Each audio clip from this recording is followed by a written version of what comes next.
a gente deve estabelecer de cardápio? Quando a gente fala de cardápio, gente, você tem que tomar cuidado, porque é muito perigoso com que você se frustre. Então, falando mais do interno ali, de como que você cria um cardápio de bolo, de doce, de recheio para vender, você precisa ter em mente uma linha de produto aonde meu cliente compre e volte pelaquele produto. Eu não posso dar muita variedade, né? Vou dar um exemplo básico aqui para vocês. Para você confeiteira, você iniciante que está começando agora, que tem essa dúvida, você vai numa sorveteria, você abre lá para escolher aquele sorvete, tem 50 tipos de sorvete. É muito prazeroso olhar aquilo tudo lá, de cores, né? Aí a gente fica assim, ó, meu Deus, o que eu vou comer, hein? Qual que é bom aqui?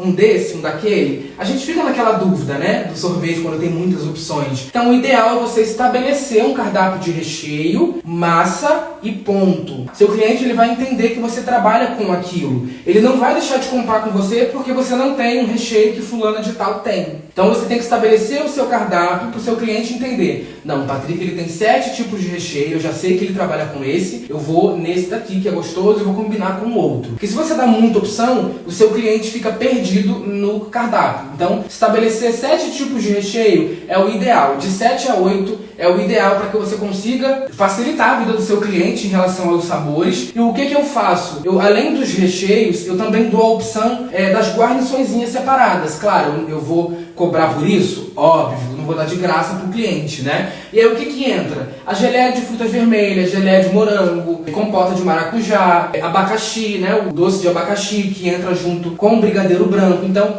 a gente estabelece uma linha de raciocínio dos recheios. Por exemplo, brigadeiro branco, brigadeiro de 4 leite, chocolate, bicho de pé, amendoim. Estabelecemos esse, aí no brigadeiro branco você consegue adicionar aquelas guarniçõezinhas separadas, que é a geleia de frutas vermelhas, você consegue adicionar o abacaxi, você consegue adicionar outros sabores que ficam muito legais. Vamos agora aí no caderninho, ó, anotem isso. Eu vou fazer uma análise do que a minha cidade vende bem. O que eles gostam de comer, por exemplo. Eu vou trabalhar em cima do que o meu cliente paga. Porque eu, por exemplo, fui para Campos de Goytacazes, chegando lá, eu tomei um susto. Chegando lá, eu tô vendo aquele pessoal preparando as coisas. Ué, mas o que é isso? O que vocês fazem com isso? E era chuvisco. Então é cultural, em Campos de Goytacazes, chuvisco, baba de moça, nozes. E, gente, é o recheio raiz. O recheio lá de não sei quanto tempo atrás, que os clientes de lá pagam por aquilo. Eles não comem o brigadeiro? Comem.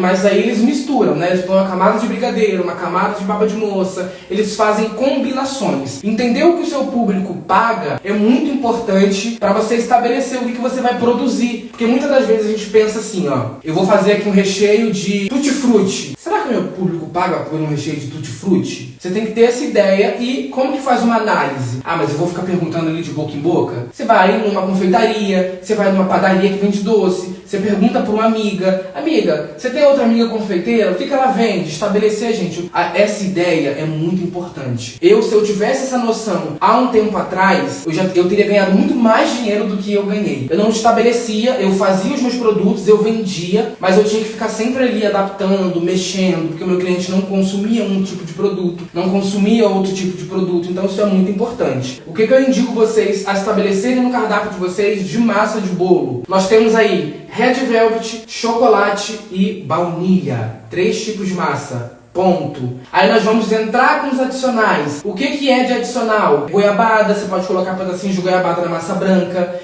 nozes, amendoim, você pode colocar raspas de laranja, raspas de limão, mas tudo isso condiz com o pedido do cliente. Você vai fazer um bolo para o seu cliente e ele fala assim, ó, hoje eu quero um bolo com recheio de limão. Quero um recheio com bolo de limão, eu quero um bolo todo cheio de limão, porque eu gosto de limão. Aí você pode usar na sua massa de bolo raspas de limão, que funciona super bem, e dá aquele saborzinho na sua massa para agregar com o recheio.